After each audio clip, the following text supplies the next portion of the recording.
Today it's March 12th. It's 2024. It's Tuesday. We'll go ahead and start.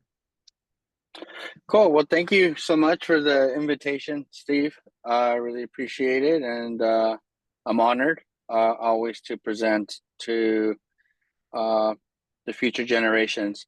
My name is Juan Carlos Araujo. He, him. I'm 42 years old.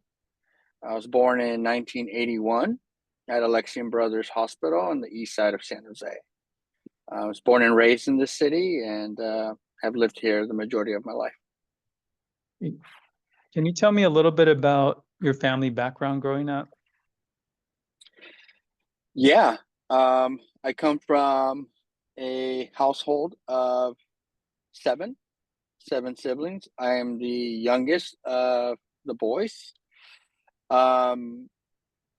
And grew up in a single parent household. My mother raised all of us. Yeah, I think I think that kind of covers that, I think.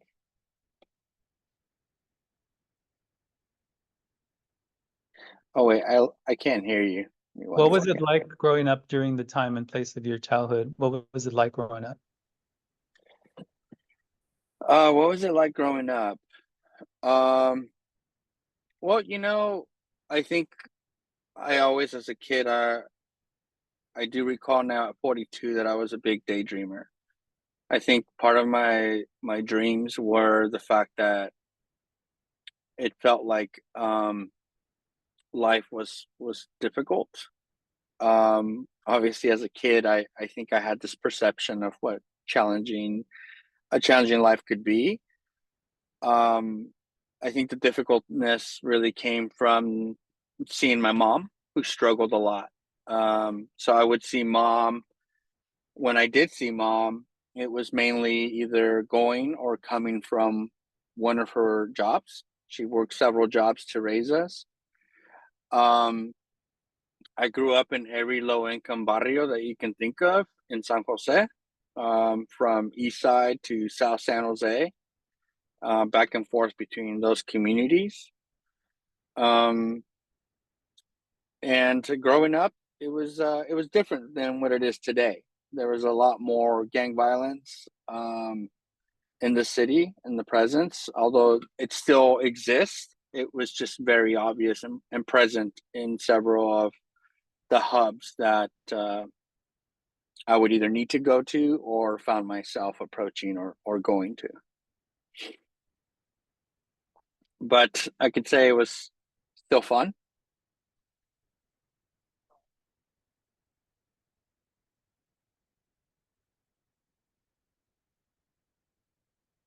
Okay, froze up.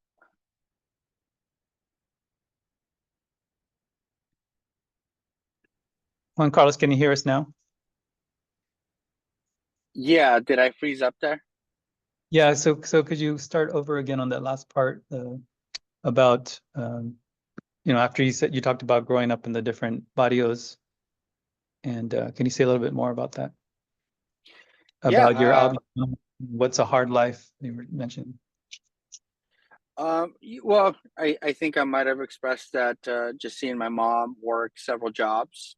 My mom worked in the cannery industry. I think I'm gonna back up. I think I recall the first question, and I should say that I'm first generation Mexican American in my household. My mom migrated. Fun fact about me is I was made in Mexico, but I was born in San Jose. So my mom migrated with me in her belly, which you can imagine was probably very hard to do. Also, but yeah, I grew up in a lot of the barrios, and it was challenging times. I think I found outlets. It was difficult because I tried to get my mom to involve me in karate, in football, and extracurricular activities that obviously needed to be financially supported. And my mom flattered me by trying to at least go see and apply, but it all resulted into the fact that we couldn't afford it. So I guess you could say as a youth, I found ways to stay productive and not necessarily out of trouble, but we might get into that in the next questions or so. I think so, because it says the next question is actually we'll skip to the fourth one. So can you talk about your teenage years? And then we'll give Audrey the third one. Yeah, my teenage years. I was back and forth between the east side and the south side at that time. I went to Caroline Davis Junior High Middle School in the south side. And then, after I moved on from junior high, I was meant to go to Oak Grove High School. So I was there for 1 year as a freshman. Truth be told, I dropped out my freshman year out of high school. And so my teenage years became, from the age of 14, I left home. I left home at the age of 14 and couch surfed, whether it's at my brother's house, a friend's house. And you can imagine a 14-year-old not necessarily having any rules or a parent telling them what to do. I sort of had the freedom to hang out with older friends, stay out past, curfew times. And, luckily there were, I think, good people I surrounded myself with ultimately, where I wasn't getting into real serious trouble. Although I did consistently get picked up by tabs at the time, was a sort of like unit that would pick up underage kids if they were past curfew back in the 90s. And so I would spend some of my nights at tab centers waiting to get picked up by my parents or my mom, which never happened. So I would be the last person at taps watching every kid get picked up by their parents, their guardians, all resulting in a police officer driving me to my brother's house, essentially. So those are some of the things I remember as a youth, as a teenager. Did you have a firm community you felt well connected to? Where were the places that you felt a sense of belonging? That's a good one. It's something that I've actually had some time to reflect the last couple of years, and realizing that I did find community through the graffiti community and the graffiti culture. I started to paint at a young age. A cousin of mine had introduced me to it. And I knew through friends in school, but I think once I got to feeling like I belonged to something, something I didn't have to pay for. Like I said, I tried to join certain things that I just didn't follow through on, and graffiti sort of gave me an outlet to the path of what I truly believe has led me to where I'm at today. I still very much love the community of graffiti artists that I grew up with. But yeah, I think that answers that, at least that part. Let me double check. How did the transition from a young adult shape young adulthood shape your participation in the communities that matter to you? What changed and what stayed the same for you?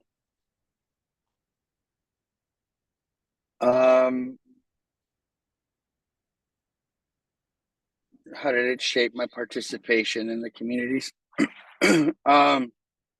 Well, in my early 20s,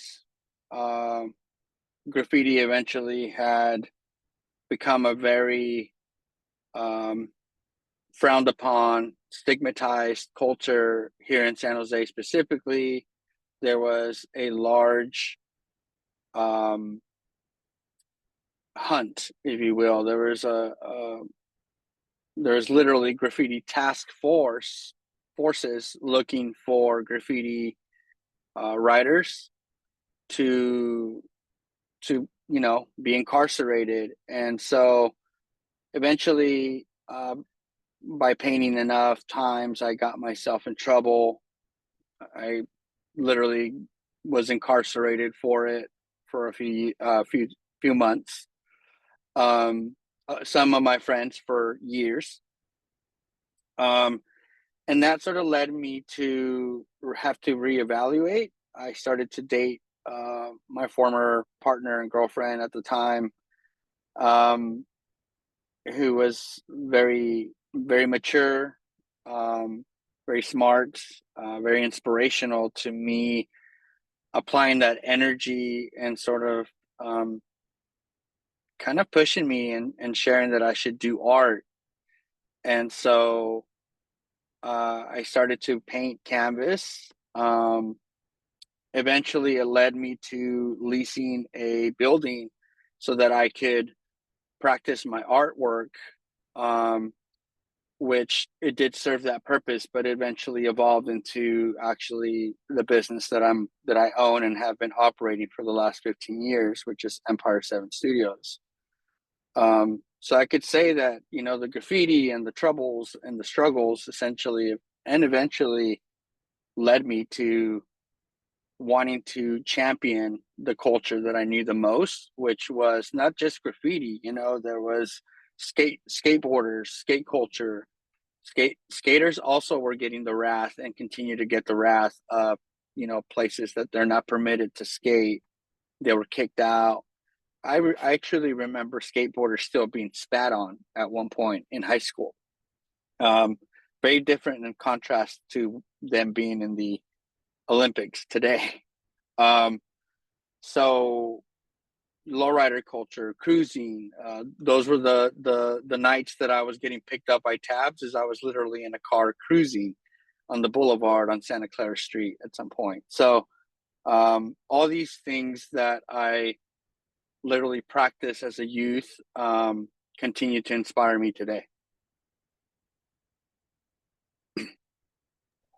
Can you talk about a community you were a part of most recently? You felt a strong sense of belonging?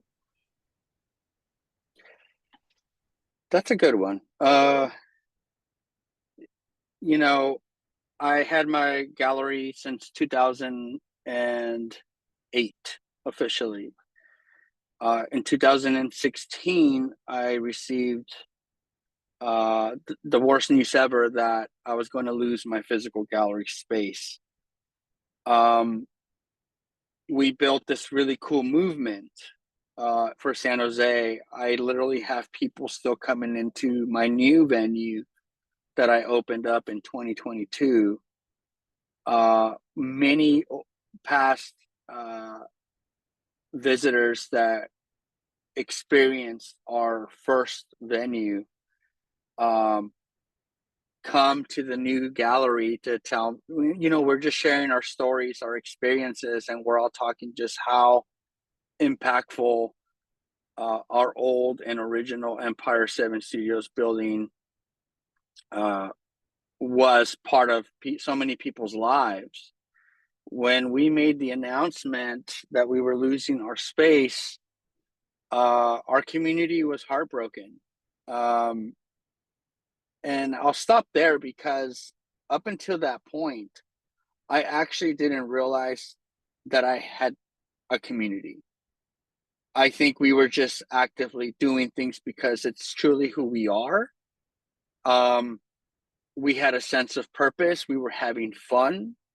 It's our lifestyles that essentially brought us together, but it was never sort of a mission for us that we were a community-based oriented movement. But 10 years of doing programming, curating art shows, and losing that completely unveiled the fact that we had built a community with just being ourselves, our true selves.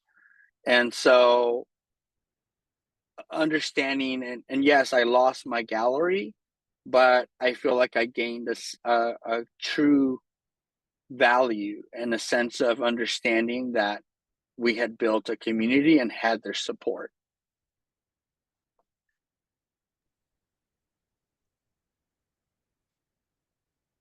I was just sharing a little bit of the website so that folks can see the image to go along with, your narration of the studio. But in terms of the space itself, you talked a bit about the change from one location to the next. Can you talk a little bit about how that took place, and then a little bit about how the vibe or the energy has shifted or changed at all, if it has? So how has this changed in terms of the space itself and your sort of involvement in the space? Yeah, well, I'm older now, so I've changed. Age will do that to you in some way or another. The venue was a very intentional space. I love brick coming from the graffiti culture. There's one thing that we love to paint is fresh bricks. At least I do. Anything that's industrial, raw metals, brick. These are the things that stood out to me from our original venue. There was literally a billboard on the side of the building. I mean, that was to me so appealing.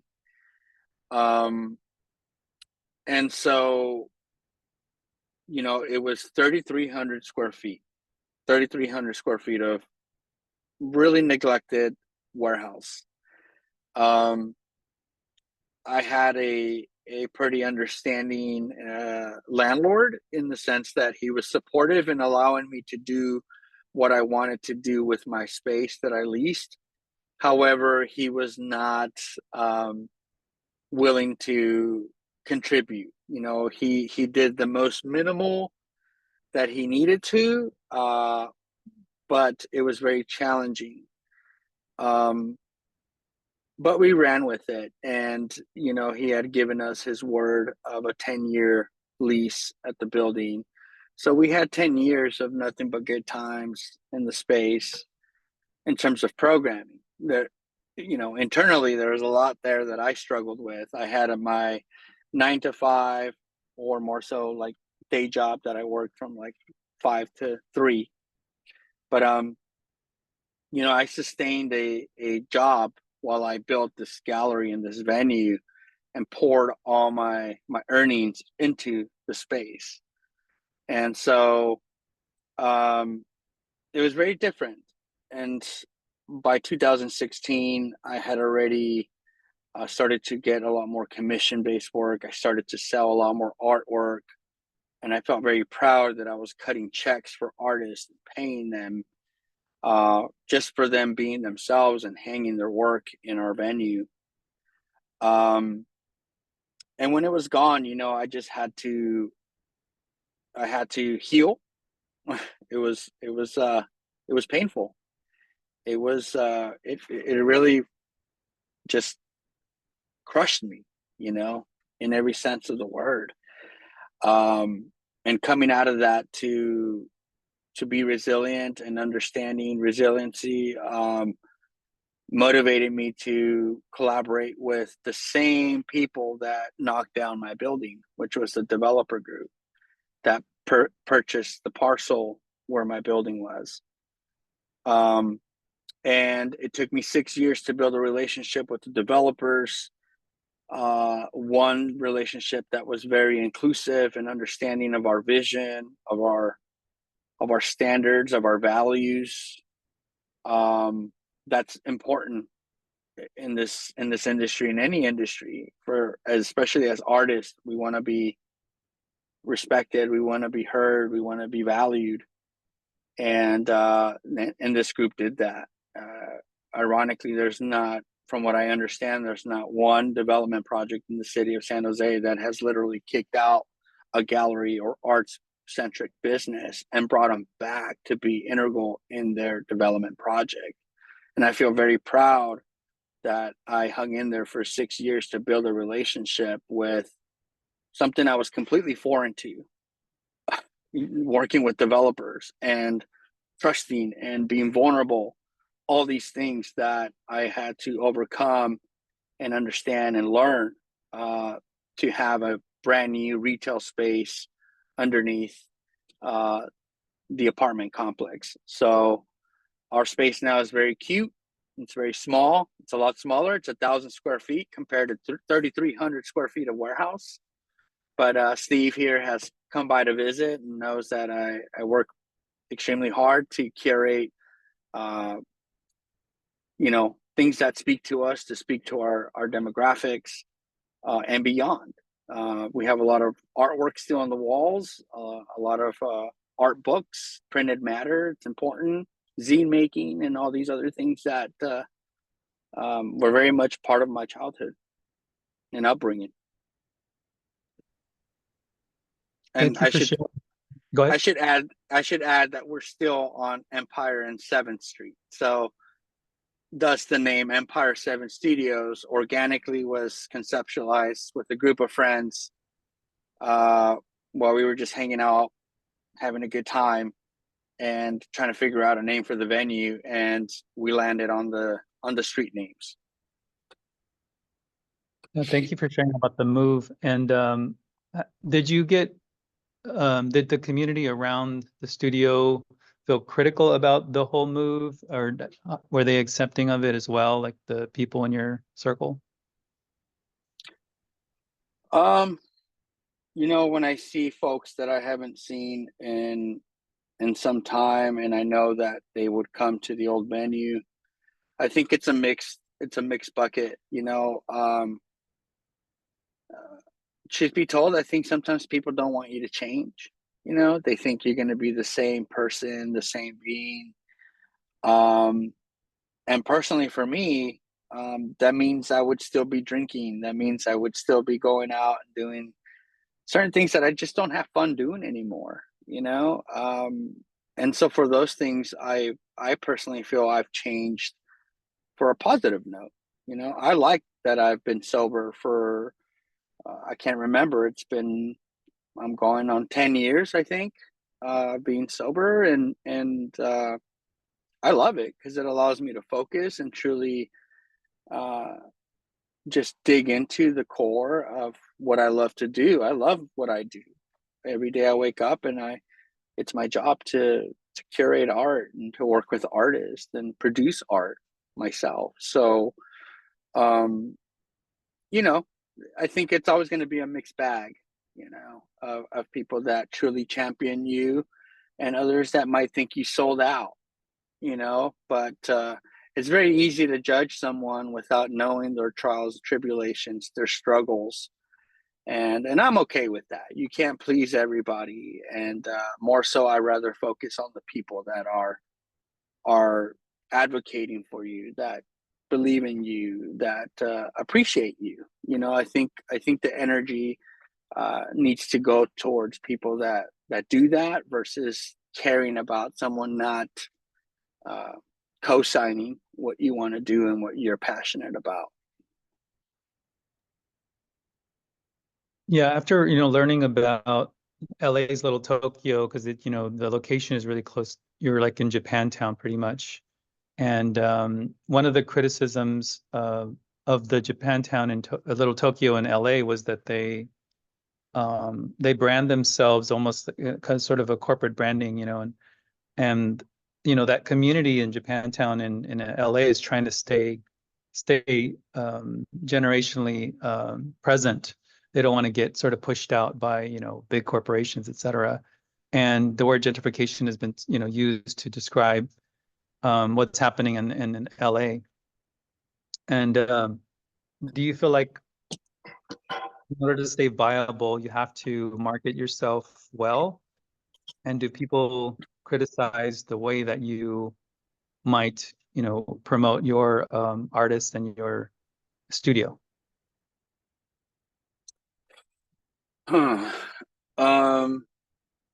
Yeah, I just went to Little Tokyo actually, and I guess just from experience, again, working with developers, and even prior to that, I had stumbled upon a document through a mural project that had explained to me an 80-page document that explained to me the general plan of San Jose. And what I was able to be exposed to through learning and reading that document was that this was far beyond my control. The only way I could control buying land is being rich and having the resources to buy it. And if you follow the money, if you follow the politics in any neighborhood, in any realm of industry, certain things will come to become exposed to you to understand the gravity of where things are getting pulled and what direction. You know, I do understand here in San Jose, a lot of the property is through generational, and so the generations here have been supportive to keep the neighborhood for, I guess, less commercialized, right? That's why Japantown, San Jose has a very town-like feel in the central part of it.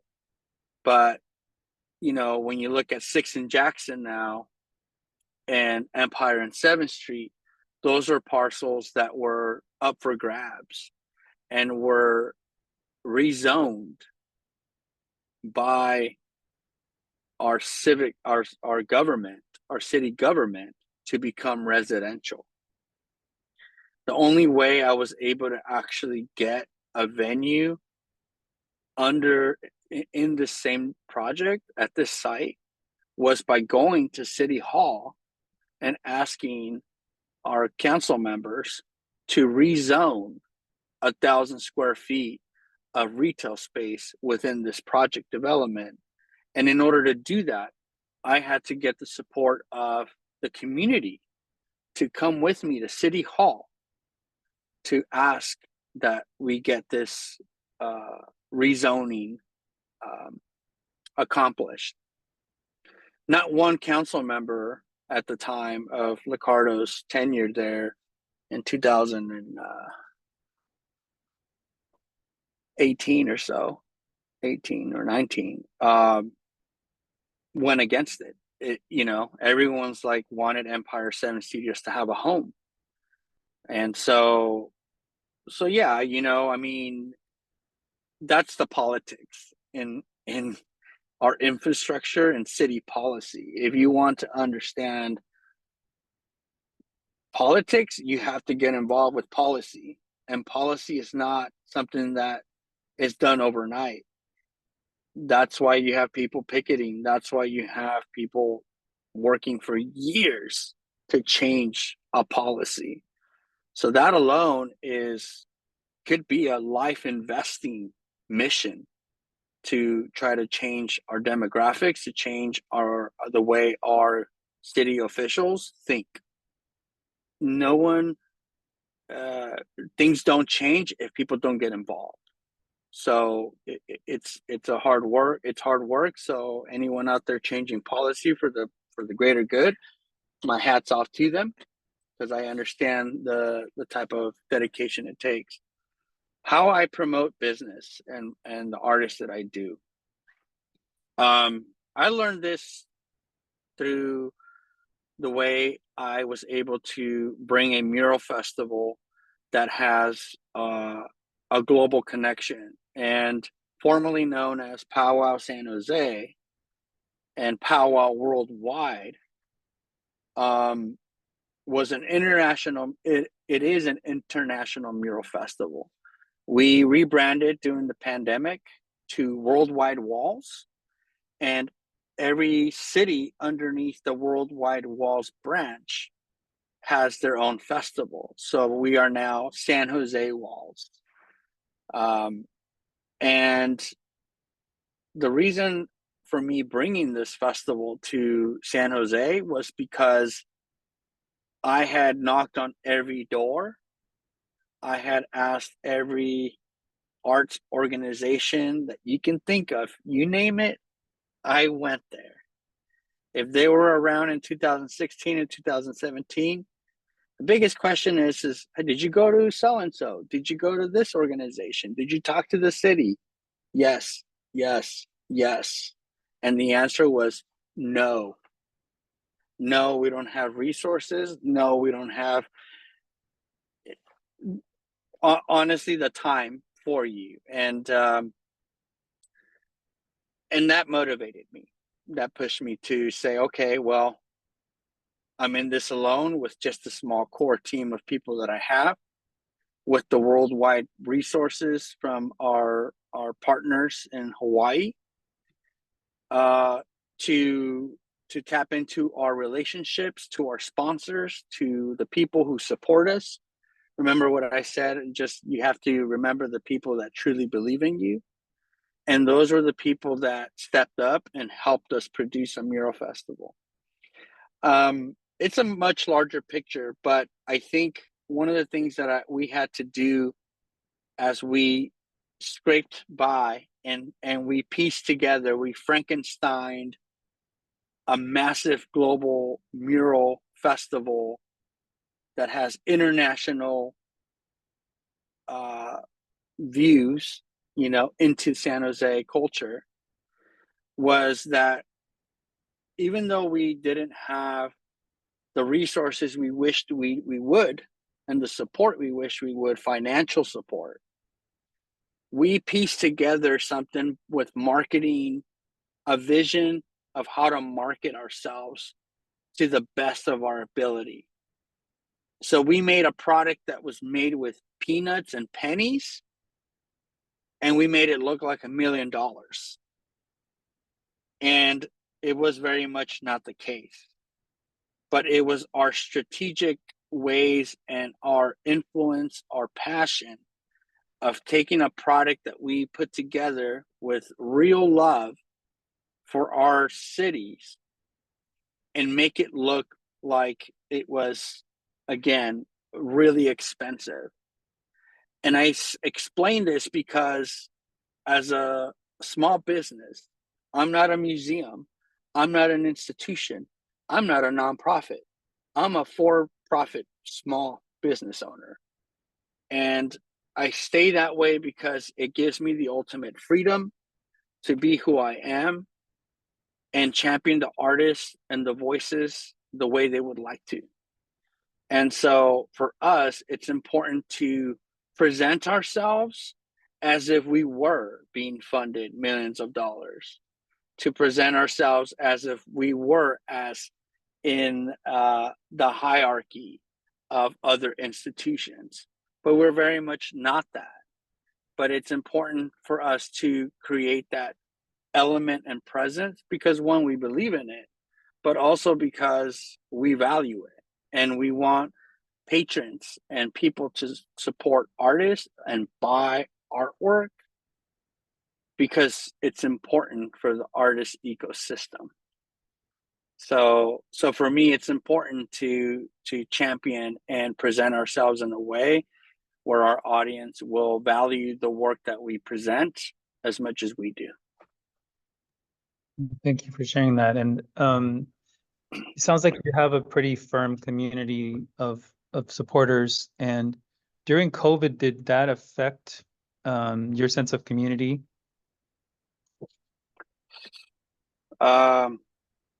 Yeah, I mean, COVID changed everything for everyone. I think maybe the arts. I think it was very opposite for us versus some of our neighborhood friends, our members of the community who are in the arts. Truth be told, I actually had one of the best years and during the pandemic. I think a lot of companies were trying to figure out what to do. We were a company that was already established. We had already produced about 100 murals throughout the city, and we were able to bring on a lot of the muralists that participated and contributed to those festivals into the corporate space and give them paid commission work during the pandemic. So during the pandemic, I think while everyone was trying to rally up and figure out where to go and what to do next, how to bring people back into the workspace, we were fortunate enough to be selected to hire artists to do some large scale projects, and that all sort of also, you know, it's a roller coaster in terms of just business, you know, but I think it sort of allowed us to have an opportunity to focus and really see who really has. I think that, I don't know. I think COVID just also just opened up the gateways to so many people who were probably working a regular job and a corporate job and said, you know, I have much more fun doing my art. so but I think it, you know, our community was resilient. I mean, my hat's off is just to everybody who was out there uh, giving people food and essential needs, right, during this COVID time.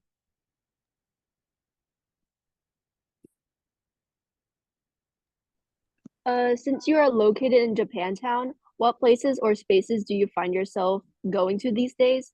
Do you spend time in the Japantown neighborhood? Yeah, I lived in Japantown for almost 20 years. So I've gotten really, you know, if you look at some of our walls in the neighborhood, we used to have a taqueria called Guadalajara on 10th and Empire, where I would go buy $3 mole burritos, and we ended up convincing that business owner to let us paint their walls. We painted Nichibe Busan, which is a Japanese gift shop. Uh, I think third generation Japanese American gift shop run by Arlene. Another wall that we were able to paint.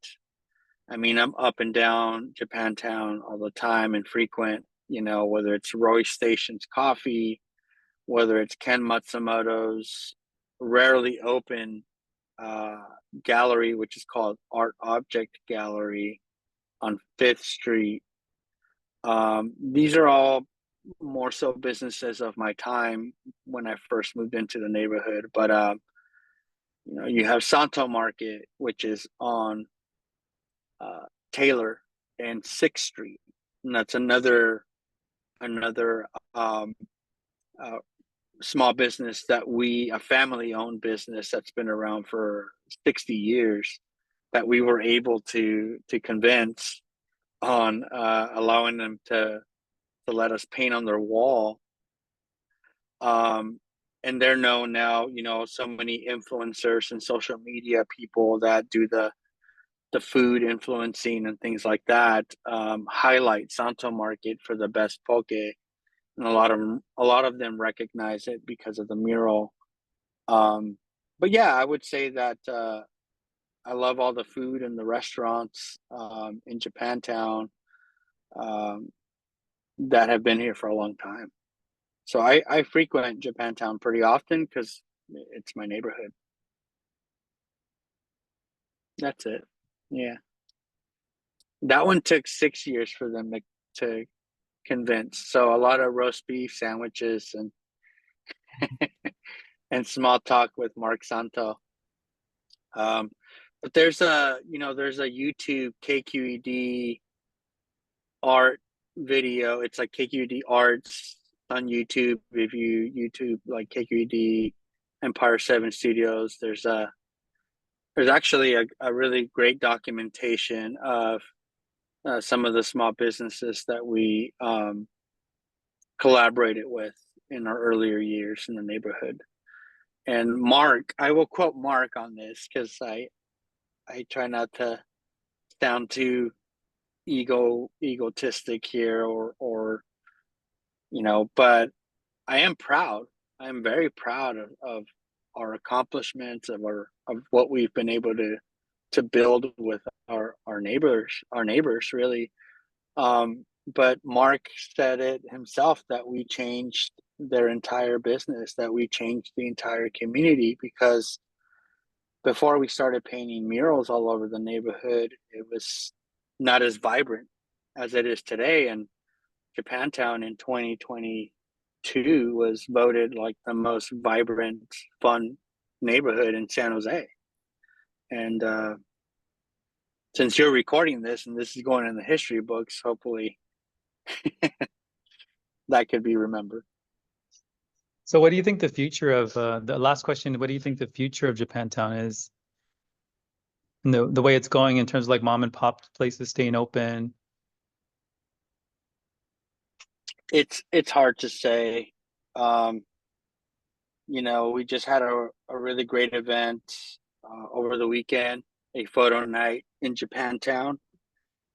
Collective of photographers rallied up the neighborhood to open up their small businesses, streetwear boutiques, all that, to feature photography. And just from the attendance, I could say it's arts is certainly thriving in Japantown.